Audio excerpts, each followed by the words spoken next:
Good afternoon and welcome to our webinar on preventing COVID-19 transmission, meeting the challenge of scaling up population testing. Countries in Europe are debating and introducing bold measures to curb the COVID-19 pandemic. One way to prevent transmission and fight the current surge in COVID-19 infections is scaling up population testing. This allows to quarantine and isolate patients and break the chain of infection. But what seems simple is rather tricky.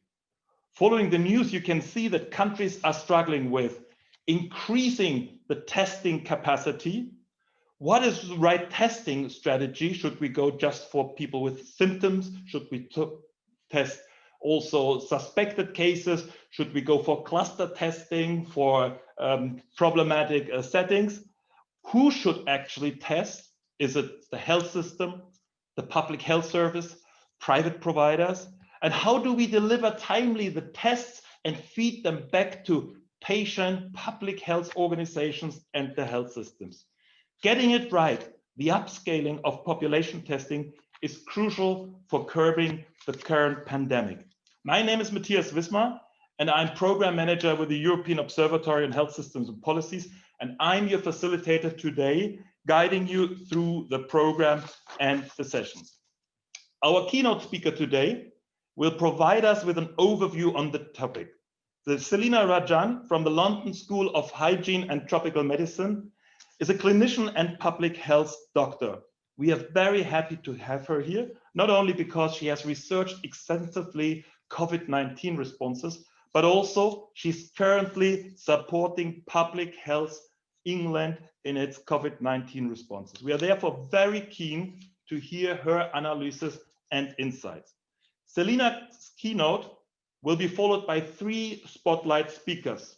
We will zoom in on country experiences. From Italy, Alisha Morsella from Università Cattolica del Sacro Cuore. Alisha is a health economist. She has researched COVID-19 responses, and in her professional life, she has also made a lot of experiences with the implementation of mass screening at hospital level. Very interesting to hear the experiences from Italy, which has gone through different levels of responses. This is followed by Hannah Ehrmann from Technical University Berlin, Germany. During the first weeks of the pandemic, she was actually working in the public health office of one of Berlin's districts. So we can hope for first-hand insights, especially since Germany, until recently, seemed to handle the crisis relatively well. Finally, we are inviting Lucy Brindova from Charles University, Prague. She's a health economist, and she has written extensively on the Czech health system and also on COVID-19 responses in her country. And as you know, the surge of COVID-19 infection in Czech Republic is at the moment very, very worrying. When we talk about upscaling population testing, let's make sure that we focus on the constructive bits. So what can we learn from the evidence to respond more effectively to the current COVID-19 surge of infections and hospitalizations? And what have we learned from COVID-19 responses for strengthening health systems responses in the future so that we are prepared for the future shocks and crises to come? Our time budget is very tight, only 1 hour. We have very short presentations, spotlight speakers, just 5 minutes. And I would like to remind us all on 3 things for housekeeping. Number 1, you are invited and encouraged to send your questions and comments through the chat box. My colleague Erika will feed back the chat to us towards the end of the second session. Second, we are going to record the video and planning to publish it later on. And finally, you will be sent an evaluation form, and we would kindly ask you to fill it in, because for us, it's very important to understand how you feel about this webinar to improve the following webinars. Before we start with the keynote, I've asked my colleague Erika Richardson, who is based in the London School of Hygiene and Tropical Medicine, to give us a brief overview on the COVID-19 health systems response monitor. We are monitoring COVID-19 responses in all European countries on behalf of the European Commission and WHO. And this series of webinars is based on the evidence coming from it. And this evidence will also be soon published in a special issue of EuroHealth and a special issue of Health Policy. We will keep you posted on this. Now, let's begin. Erika, the floor is all yours.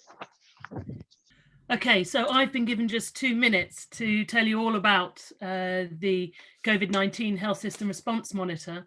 First of all, it's important to note that it's a collaboration. It's a collaboration between WHO Europe, the European Commission and the European Observatory on Health Systems and Policies.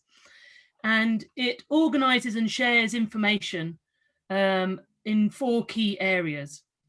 So as Matthias said, it sort of gathers together this reliable evidence, usually public data, from our network of credible academic and WHO experts who act as country correspondents.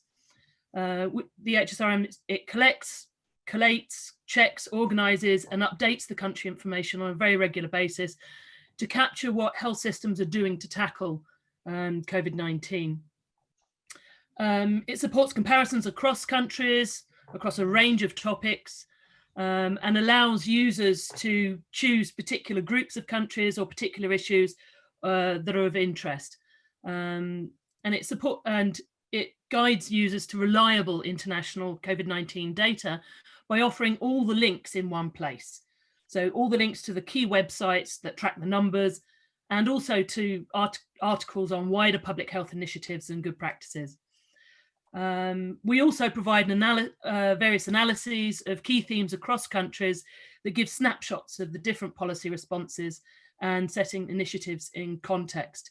And it's very much this cross-cutting analysis which has supported this webinar series, but also some of the other products that Matthias mentioned, so the special issue of EuroHealth and the special issue of Health Policy. So the cross-cutting analysis, it responds to questions which have come from countries, from our WHO colleagues, from our European Commission colleagues, but it also emerges from these issues that we have picked up, these sort of patterns and trends that we have picked up as editors on the monitor. And it also, we use it to give examples of good practices and sort of to give ideas for different approaches to this common problem. And it's updated as policy and practice evolves.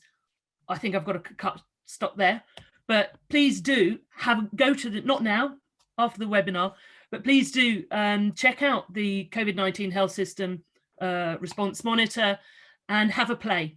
It's a wealth of fantastic and useful information. Thank you so much, Erika. I think it's very important to see that the brief presentations we will hear today and see today are based actually on a wealth of information, and you can dig deep into individual countries and topics, you know, if you really want to understand what is happening in countries. And this is now the moment that I can give the floor to our keynote speaker, Selina. Selina, the floor is all yours. So thank you very much, and thanks for giving me the opportunity to speak. I'm going to speak about preventing COVID-19 transmission and meeting the challenge of scaling up population testing. Specifically, I'm going to talk about transmission of COVID-19 and the conditions that drive spread, a little bit about different control strategies and how they vary with prevalence. I'm then going to speak a bit about testing strategies and contact tracing strategies. And finally, a little bit about the glue that brings all of this together, which is trust. And without trust, none of this really works. Just to mention that I'm not going to talk today about wider restrictions such as lockdowns, but just to note that the measures that reduce transmission risks must all be seen as a whole package. So that includes population level interventions like mask distancing and travel restrictions, for example, but that's not necessarily part of the talk today. So why is SARS-CoV-2 so difficult to contain? Well, SARS-CoV-2 usually incubates silently for around 5 to 6 days, but that can actually be as long as 22 days after exposure. So unlike its predecessor, SARS-CoV-1, what we see with SARS-CoV-2 is that it becomes infectious from 2 days before symptom onset. Comparing that back to SARS-CoV-1, the infectious period doesn't usually start then until 7 days after symptom onset. That allows a full extra week to identify and isolate cases before transmission occurs. So you can see how with SARS-CoV-2, we're really working with a very, very short timescale. As soon as someone is symptomatic, they've already been infectious for 2 days. It's also potentiated by cold and dry conditions, and that may have something to do with the rise that we're currently seeing across Europe. It's unlikely to be the sole reason, as countries have all been opening up over the recent months, but it may well be contributing.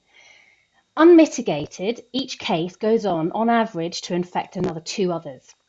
Actually, when we look more closely, what we see is that transmission is over-dispersed. And that means that it's actually only about 10 to 20% of cases that seem to go on and generate secondary cases.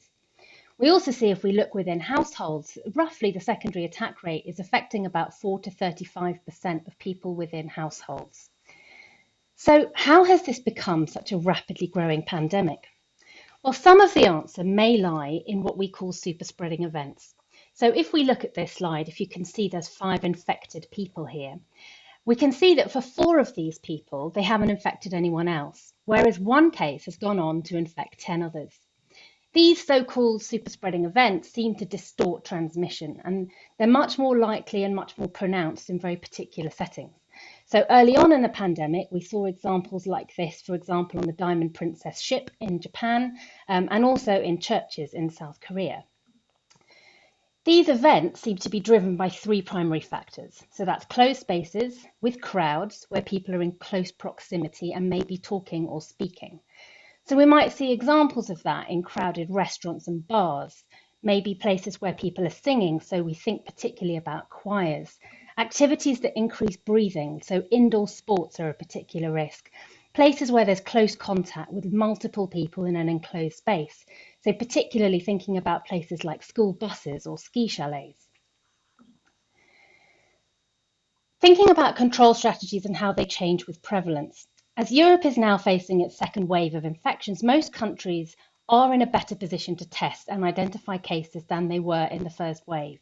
So this graph, which shows you the cumulative confirmed COVID-19 cases per million people, does look potentially worse than it is, but there's a very worrying trend where we can see that there's an increase in cases. Obviously, we're able to test much more than we were before, but this steep rise that we're seeing in recent weeks is concerning.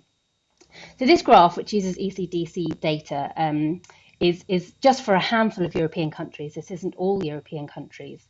But you can see that per million people, Belgium and the Czech Republic have the most cases currently, followed by Spain, then France, with the UK, Italy and Germany following about 4 weeks, we think about 4 weeks behind. Now, in each country, there are regional differences, but you can also see at the bottom that Japan appears to be doing really very well with very little increase. Now, of course, Japan is not a European country, but I put it there just as an example. So when we have a very low prevalence, the strategies that we use within preventing transmission are much more about weeding out cases at source. So we sometimes might use backwards tracing, going all the way back when we find each individual case to try to find, test, trace, isolate and support people to isolate. But it's about going back and finding clusters so that we can shut down potential sources. That's actually incredibly labour intensive, and you can see as the number of cases increase, the capacity within the system to test, the capacity to trace will quickly break down, and you start instead to need to focus on the interactions that are most likely to drive spread. So the first thing is preventing onward transmission, catching people when they're at their infectious period, but it's also potentially about focusing that effort on the areas where we may see super spreading. So that's places that are closed with close contacts that are also crowded. And that, in a way, can help us to see the forest from the trees. It's really important to recognise that this is a whole system response. It requires communities to pull together all of their existing infrastructure and work together, but it has to be led by a really clear national strategy. I think it's also really key just to mention that a vaccine has never been a major tool to control a pandemic. It may be a major tool that comes later on, but we still have to use these other approaches until we have a vaccine. So where are we trying to get to with testing? If we don't know where the virus is, we can't limit its impacts. And the absolute number of tests is often being used by a number of countries as a sort of target to get to. Actually, what we need to understand is the testing coverage per population. So this is another graph showing you the number of daily COVID-19 tests performed in a handful of different European countries per 1,000 people. So we can see here that per population, Belgium and the UK are testing the most. And that's followed by France, the Czech Republic, Italy, and then Germany and Slovakia. All countries are increasing their testing capacities, and people are doing this in different ways, from using testing centres, mobile testing units, home testing, others maximising their lab capacity, which is critical, some of them using university labs and commercial providers, and then with other sort of more technical solutions like pooling your PCR tests, where, for example, you can put 100 swabs in at once. And if all of them are negative, then you've tested 100 at once. If you get one that's positive, you have to run each individual swab separately. So that can be quite an efficient way to test at scale, but it only works when prevalence is low. Another way might be rapid tests, which is something that we're starting to see in different countries. And for example, Italy has started to do this in some schools. These are generally thought to be less sensitive, but there are a lot of new technologies coming out and a lot of data now slowly starting to emerge of different types of rapid antigen tests. There isn't yet a gold standard rapid antigen test, and they are generally still thought to be less accurate. Once you've increased your testing capacity, you then have to make decisions about who to test and where to focus your capacity. So in the UK, for example, there is a testing programme for care home staff every week and residents every month. And this has helped in the UK to reveal a lot of asymptomatic cases, so far without seeing a dramatic rise in hospitalisations or death. Now, it's early days to say, and there has been a rise, but it certainly is a lot less than previously. In Germany and France, for example, we see that there is testing of asymptomatic close contacts. There are many discussions around about whether or not asymptomatic tests should be used, whether or not they should be universal. So Slovakia, for example, has announced that it's now going to plan to test all 5 million of the residents in its country. Whether or not instead it should be focused around these high-risk populations like care homes, where we focus then on harm reduction, or instead on areas of high transmissibility. If we know that we've got a particular region that has a lot of cases, is that where we should focus, trying to weed out the asymptomatic cases before they transmit? Which one of these is the perfect strategy is yet to be clarified, and a lot of these things will really depend on the population and the demographics and the risks in that setting. But there is no gold standard yet, and I think it's important to recognise that. It's important also to note that the detection of viral DNA on a PCR test doesn't necessarily mean that you're infectious, and that's what makes asymptomatic testing really challenging. Because when we're considering, for example, a mass one-off population testing exercise, we may well detect people who are positive for COVID-19, but actually they've had a previous infection. And what's happening is that they're continuing to shed virus. They would go on then to isolate when perhaps they may not need to. And that can have economic consequences when you do that at scale. So the idea and the life of a test is long and complicated. Testing requires end-to-end infrastructure. Once you test, you have to get the test to the lab for processing, report it back to the patient, and ideally that should happen within 24 hours. So from the modelling data, we know that we need to identify about 80% of close contacts within 48 hours for this whole process to work, to bring the reproductive number down. In the UK, currently, we have about 15% of tests that are reported within 24 hours, and that's fallen by 50% just in the last week. So you can see that very quickly this process will start to fail. And we are starting to see that this is happening in other countries as well, perhaps not to the same extent, but it is very, very difficult to keep up with this process at scale when you have a lot of cases. So this is really just to show that the results have to be connected to a whole system. And find, test, trace, isolate and support can be seen like a game of snakes and ladders. So behind every test is an even bigger logistical operation, because you have to procure the tests, commission the testing sites, coordinate those to the laboratories, and to do that quickly is complex if you're doing that at scale. So once you confirm a case, the contact tracers really need to start their investigations very quickly. And I think it's really important just to note that contact tracing itself is a skill, and contact tracers need to have experience in talking to people in these circumstances. So if you recruit people who've got no experience in talking to patients or no experience in sensitive situations, that can be really problematic. They do have to be skilled at triggering people to remember and admit where they've been. And you need to have people who can help them to sort of identify those people who can't voluntarily isolate, so that you can link them into a support mechanism. There's no point in having the support mechanisms if your contact tracers aren't actually able to detect that these people need help. Again, there's a focus then on closed, crowded and close contact settings, because these are most likely often to be found in organisations. So if we think about care homes, hospitals, schools, workplaces, restaurants and bars, these are areas where contact tracers actually may well need to do more enhanced contact tracing, because these are often places where we can see increased transmission. So we have to identify those places quickly and look for these super spreading events. And that can mean really it's fundamental that we work with these institutions as partners. We have to guide them in making risk assessments, because they can identify the problems themselves, and they are the ones who will be able to prevent it from happening again in future. So in order to do this, we have to work with local public health teams. We can't just have universal national systems. This has to be a partnership. And we need to then provide them with guidance and training and support. And they also really do need to have the access to data so that they can track and see which organisations might need more support. Where are we getting the same outbreaks? It's also important to note that some patients may have future health problems. So there's a real role here for primary care, because some people may need ongoing clinical support. In some countries, there's a role for primary care in contact tracing itself, and that can be a potential solution depending on the setting. But important to note also that clinical needs are also really important. So the Japanese, interestingly, haven't relied very heavily on testing. What they do is that they use testing as part of their cluster investigations. So if the nurses identify a cluster, a number of cases that aren't or don't appear to be epidemiologically linked, they test people whether or not they have symptoms. So they go back to all of those settings and they test everyone. And they do that to try to uncover more infections. So more like the asymptomatic testing I mentioned earlier.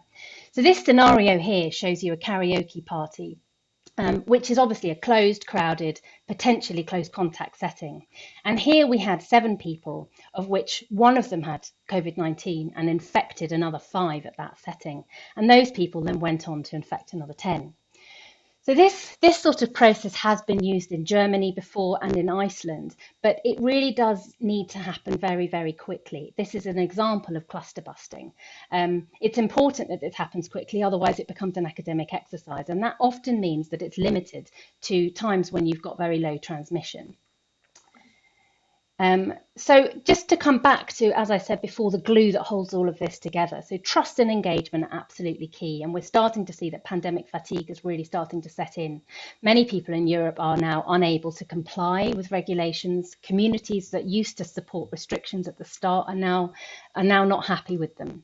So we see, for example, in the UK that despite saying that they would like to isolate, about 20% of cases who should isolate actually do. In Berlin, the administrative courts have ruled that restaurant curfews are illegal. In Austria, 70% are against lockdown. So you get the picture. There is generally a breakdown in trust, and many of these measures that we're introducing simply will not work if we test lots of people who then are not able to comply with isolation. So it's also perhaps really useful to think about how COVID-19 perhaps could be the exemplar for systems change moving on. So there are many countries that have now recruited and trained contact tracers early, and that's a really, really important process. That the earlier that you recruit, the longer that you have to train people. It's an incredibly laborious process, but it's really, really important. And particularly in those countries that had invested less in their public health systems, onboarding new staff is really, really critical. And it takes the time of experienced staff who then are not then contact tracing to train them. So it's really challenging. We need to develop software and algorithms that will help us to support contact tracing that can be used universally. We need community resilience that will help us to prevent and manage outbreaks. So that means working with our partners to support them to know how to be COVID safe. And again, we need to really strengthen partnerships with hospitals, primary care, educational settings, places like care homes, because they can contact trace too. This isn't something that needs to be limited to a team of contact tracers. Places that know their own residents or patients are often the best.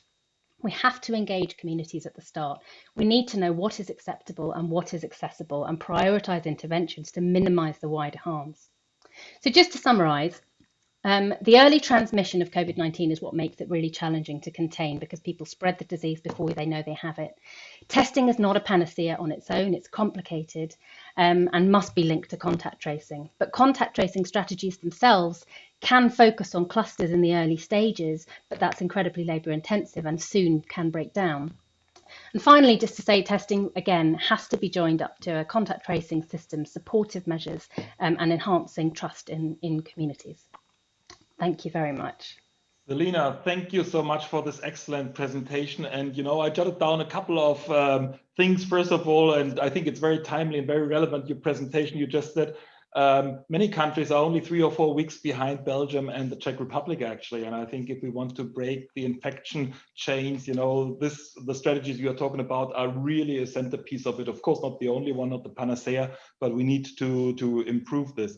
Also, I found it very interesting that you had very positive examples, you know, from the UK, the nursing homes, and some countries like Belgium and Italy have struggled in the beginning actually with nursing home and infections in there.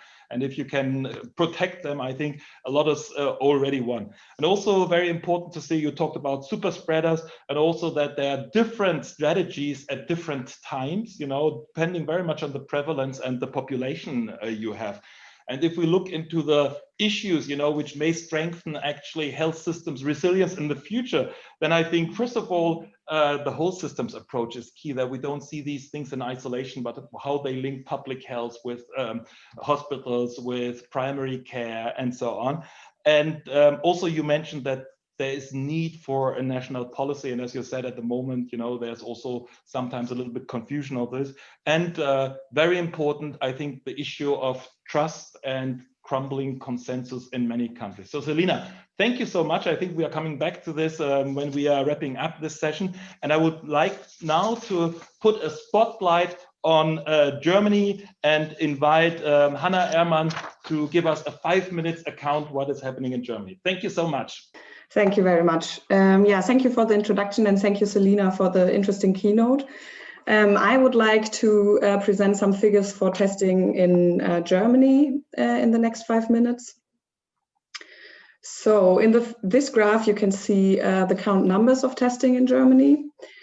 The green line show the percentage of positive tests with the scale on the left side. As you can see, at the beginning of the pandemic, there were relatively high numbers in Germany, and so the positive quote was up to 8%. Then it decreases during the summer while we had moderate numbers of cases.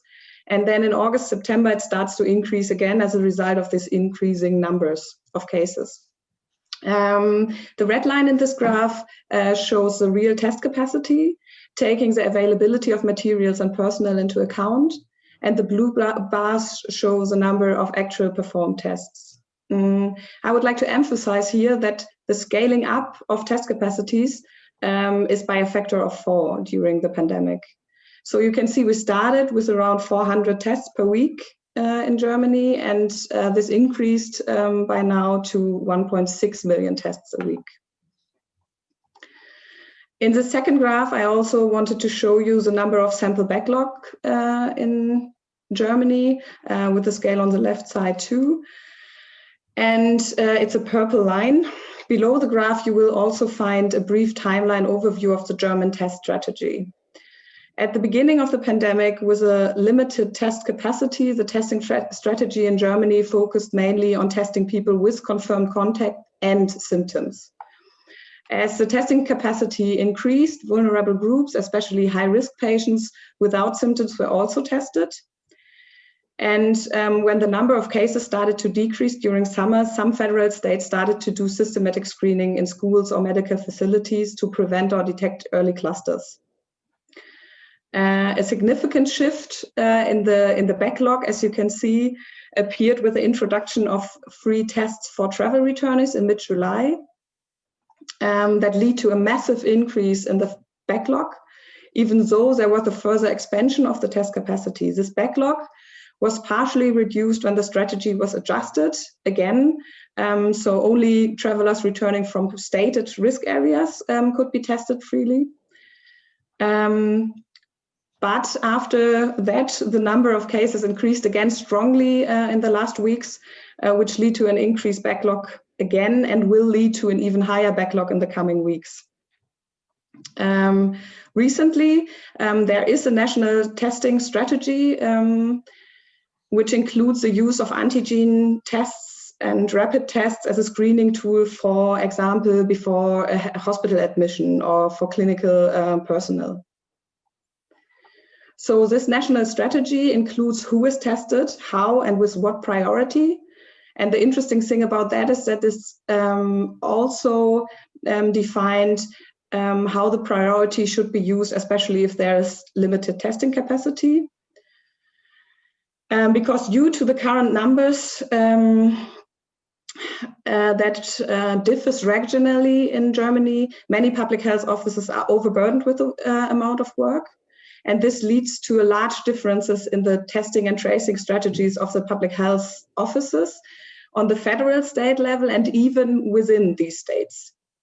One example is Berlin. Since the beginning of this week, the public health offices, especially the ones with the highest prevalence, have concentrated exclusively on tracing and testing vulnerable groups and clusters. So there is no tracing for solo cases anymore. The main reason for this is, besides the regionally limited testing capacity in Berlin, the lack of personnel to handle the current case numbers. So, in conclusion, the large expansion or scaling up of German test capacities must therefore always be considered in the context of tracing and follow-up capacities of the health authorities.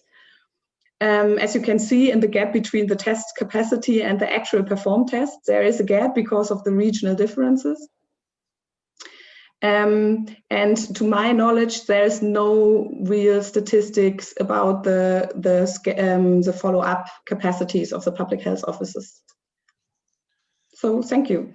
Hannah, thank you so much for this insight and zooming in on Germany. I think there were a couple of points which are very important. And one is actually echoing what Selina was saying. You know, if the cases increase, you know, it will be very difficult to follow up, you know, and to trace all the people, you know, you want to trace, and then the capacity in the public health institutes in the public health office are different. One thing about Germany is, I think, and that is something we can take on for the future resilience of health systems, that we have rediscovered public health offices, because in all municipalities and all districts we have them, and they play a vital role, even though, as you say, they are now quite overwhelmed, and the backlog is almost a bit of a political scandal, actually, because that undermines the effectiveness of the testing and tracing strategy massively.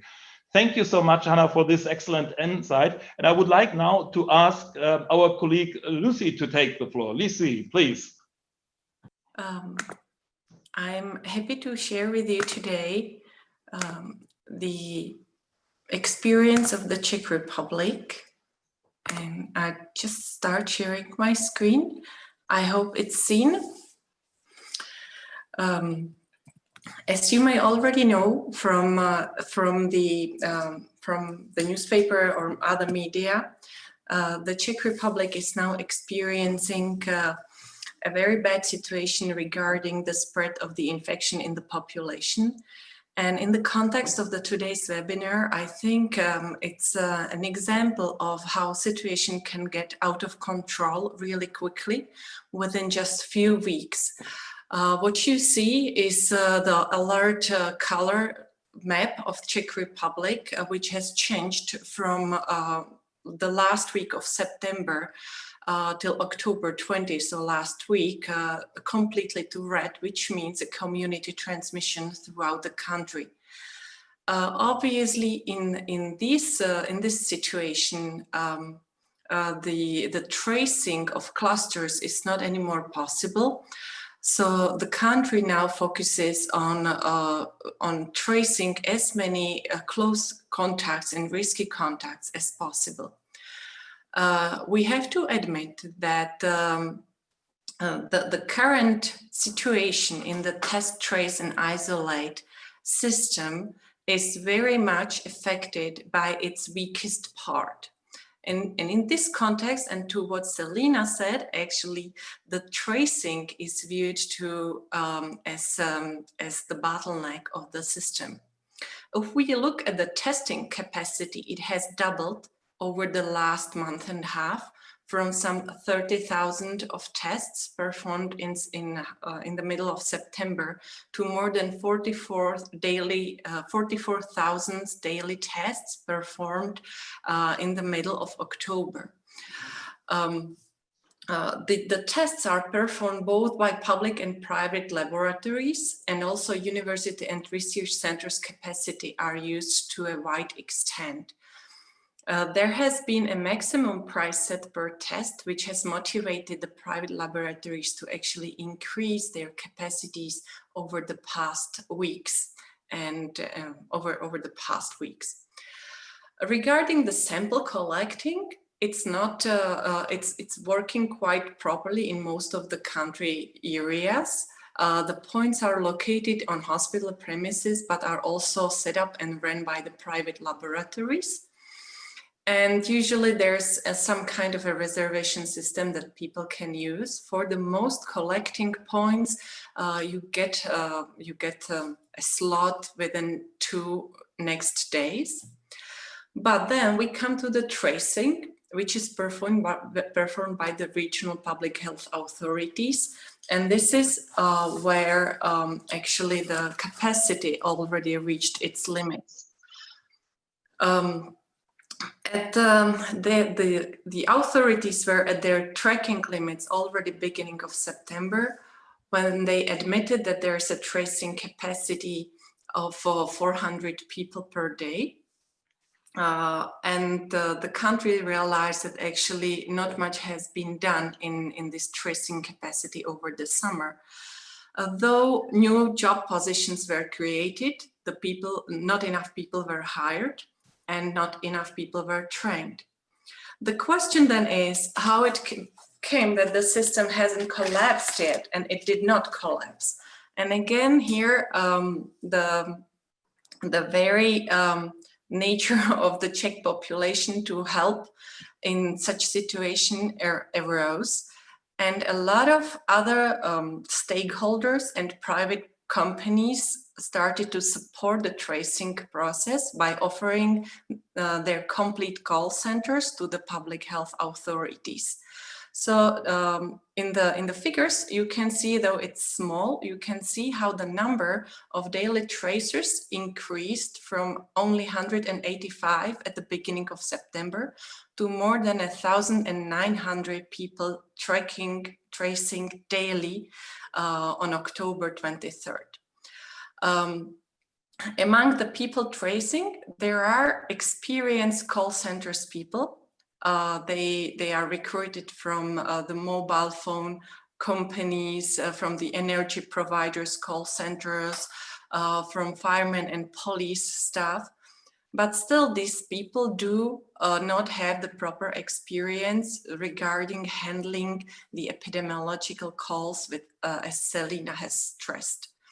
If I may, I would see here one of the pitfalls of the current system, that cases were reported when actually the information on quarantine was not adequate from the call center operators.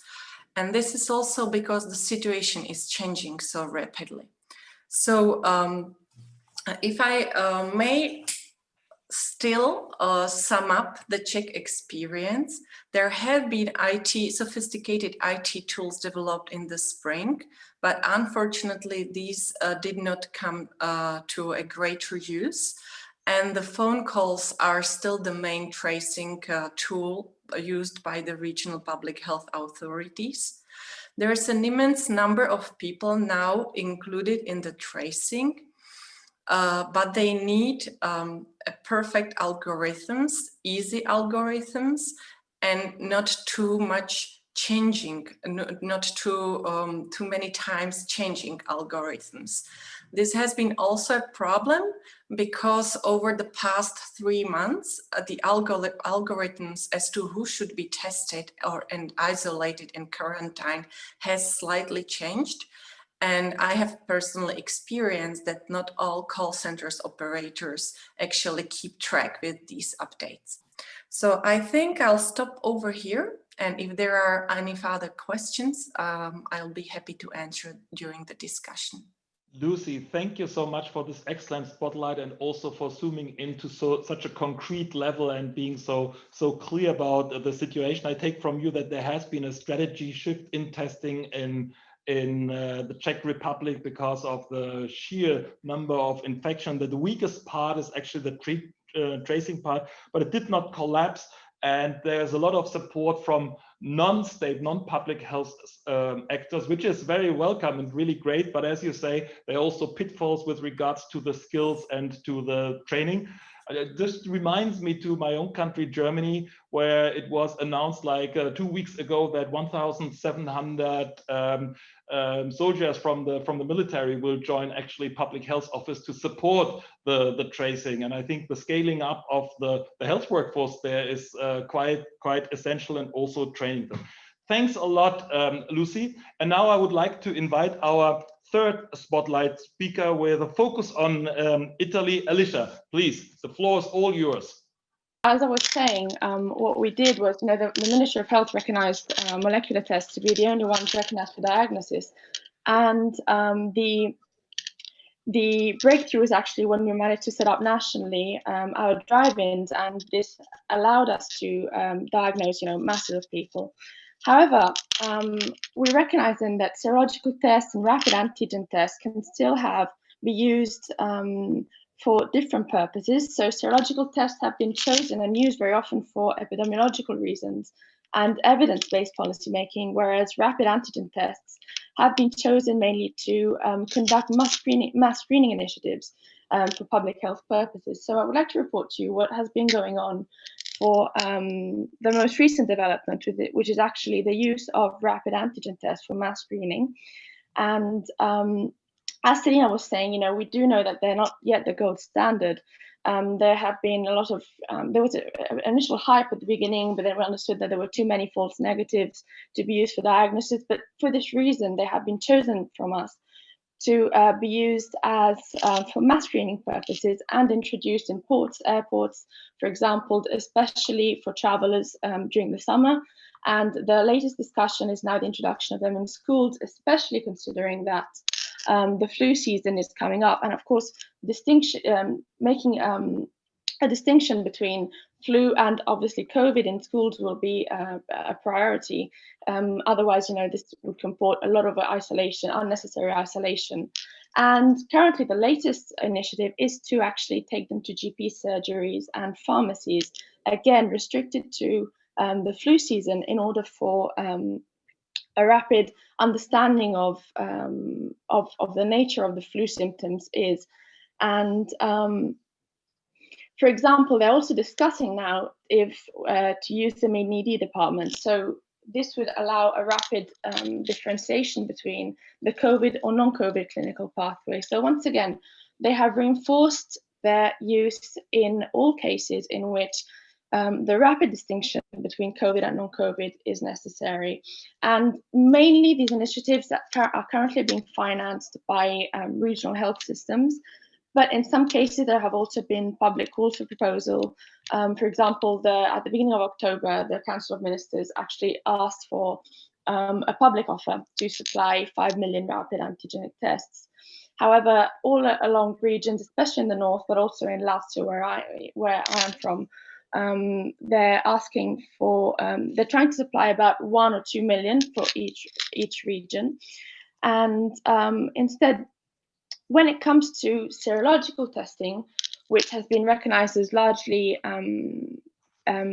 sort of useful in case of epidemiological research, at the beginning of May, well, it was launched in April, but it was started to be conducted by end of May.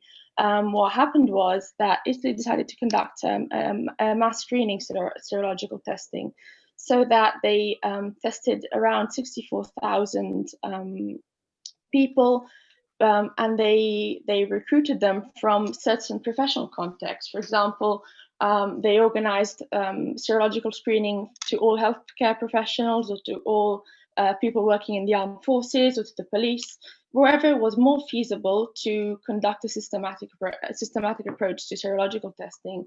And then findings were used and largely disseminated to support evidence-based policymaking. So basically what we found out was, what we confirmed was the large percentage of asymptomatics, so stressing the importance of respecting the preventive measures that had been recommended, and also understanding how it was true that infection actually managed to spread less in places where precautionary measures were respected. And for example, intrafamily transmission was found to be very high. So all this led in the end to finding that the national prevalence was estimated to about 2.5%. And it allowed to tailor to specific zones the preventive measures and, of course, protection measures that were most necessary. So as a final message for our experience in Italy, I think it's important to consider that what we can learn is that there is no one perfect testing method. However, the best we can get is to mix and have a comprehensive testing approach that integrates all the information that each of these types has provided us. And of course, my presentation today may be already outdated tomorrow, as it's a continuous process of what we can learn from the new methods that have been being disseminated and that are being researched at the moment. So we await, the still methods that are still unknown and that are still being experimented currently. And so I'm happy to answer any questions in the discussion later on, and I just want to thank you for this opportunity. Thank you so much, Alisha, for this excellent overview on Italy. And I think there were a couple of messages coming very clearly through. But number one, and we heard it a little bit already in previous presentation, that the different testing methods which are already available or which are available in the near future in larger numbers need to be integrated. And that relates again to the other topic we were discussing, the health systems approach, and all the elements of the health systems, the different providers, the different financings, the different levels of governance need also to be integrated. So that was our keynote speech and the 3 spotlights on Germany, Czech Republic, and Italy. And Erika, I assume we had quite a lot of comments in the chat box so far. Would you like to give us a little bit of an overview and pick out a couple of important questions? Absolutely, absolutely. Thank you, everyone, for engaging so nicely in the chat box. Really, there are 3 questions that I would like to focus on specifically. One comes from Penioni Kolinawe Ramanawa, who talks about the role of border controls. I don't know if that's something any of you would like to talk about, particularly in the European context of freedom of movement, perhaps. And whether or not that has an important role to play. Dr. Robert Royce commented on the chart that Selina showed. What can we learn from Japan? So because they've managed to contain the spread, but we could also broaden that out in terms of what can we learn from other countries. So are there any particular country experiences which you think we should be looking at? And that's a question for all the panelists. And then a very, very interesting point raised about the role of points that raised around the role of technology and innovation and new testing strategies, and what do we think, looking to the future, getting out our crystal balls, what do we think is on the horizon? And Tatiana Shubarova talked about the role of private voluntary testing and what that might mean for the future. Erika, thank you so much. Mindful of time, can we have a quick round from the spotlight speakers, Hannah, Lucy, and Alisha, and then Selina, the 2 of us wrap up a little bit? Is that possible? Hannah, would you like to say something with regards to the question raised by Erika from the chat box? Yeah, sure, I can do that. I think I would say something about software and technology and how that could help. As I worked in the public health office in Berlin, we introduced a software called SORMAS. It was used for the Ebola pandemic in Africa, and it really helped to be more efficient in the contact tracing. So if technologies or softwares like that will be more common, I think it's really possible to save a lot of capacity, workforce capacity and time in the testing and also tracing from cases. Thank you, Anna. Lucy, you need to unmute yourself. Thank you. I realized I muted. Regarding the voluntary testing, there is the possibility in the Czech Republic that you can actually pay yourself and get tested at many places, and there are still free slots for these. So currently there is no such limit to the voluntary testing, but only tests that are indicated because of the risky contact or symptoms are reimbursed from the social health insurance. So that was, I think, one of the questions, right? The second one was about the new technologies. There have been many new technologies developed in the Czech Republic starting spring. These came from out of the government initiatives. They developed like support tools for tracking and tracing. They were based on using of one of the maps applications for the mobile phone, but also from the bank cards, the credit cards usage. Unfortunately, these applications did not get a wider use by the regional public health authorities. At the end of the spring, this was because the low number of infected people. So the public health authorities thought they can manage it by phone call interviews, and it's more feasible and more comfortable, and they get more accurate information via this. But now with the new infection surge in the autumn, it's a pity we actually did not get a wider use of these mobile phone app-based applications, because they could be, I think, of a time-saving support for the regional public health authorities. In last week, just one more note, we developed, or the government developed, a form for a self-tracking form that every detected case receives and should fill before a phone call. And we have quite a nice response rate, but it's been only a week ago. So we will see what it will actually mean. So I take it from you and from Anna, that there's a lot of innovation going on, but not all of them is unfortunately implemented. Alisha, very briefly, and then Selina.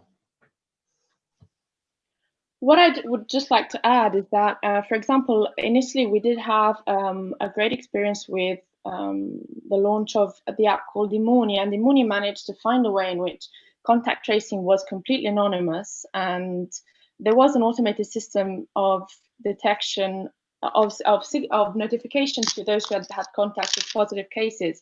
However, we are still waiting to reach, and despite the fact that several months have gone by since it's been launched, we are still waiting to reach the minimum threshold for it to become effective and to actually make a difference. And because in my opinion, it's on a voluntary basis.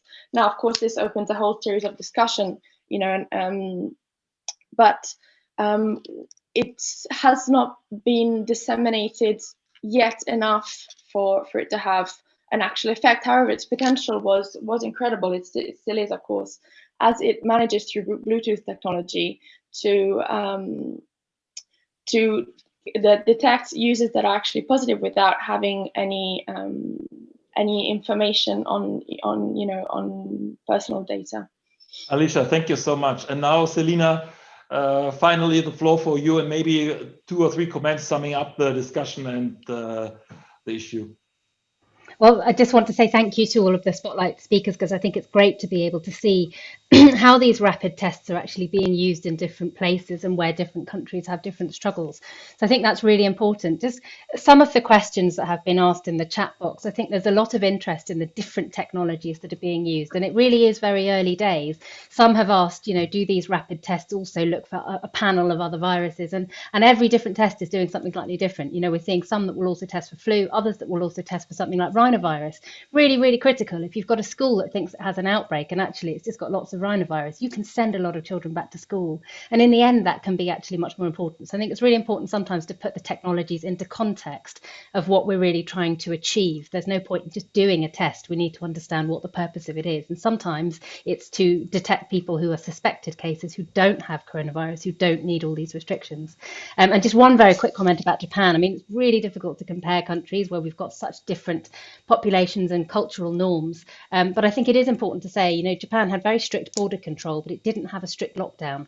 But it does have a culture that is very, very different from European culture. So there is often that aspect of things where actually people were generally very, very compliant, wearing masks very early on. I think it's really just early. It's early now to say who's succeeded and why, but I think there are very interesting differences about how robust its public health testing and tracing system was very early on. Thank you so much. Excellent wrapping up. And what I take from here is, from this discussion, actually, innovation is really needed, and it's also on its way. But it's not just the innovation itself. It really needs to be implemented and embedded in the organizational context and structures. And it needs to be part of a policy and a clear strategy, actually. And I think to wrap it up, the systems approach here again would actually guide us using technologies.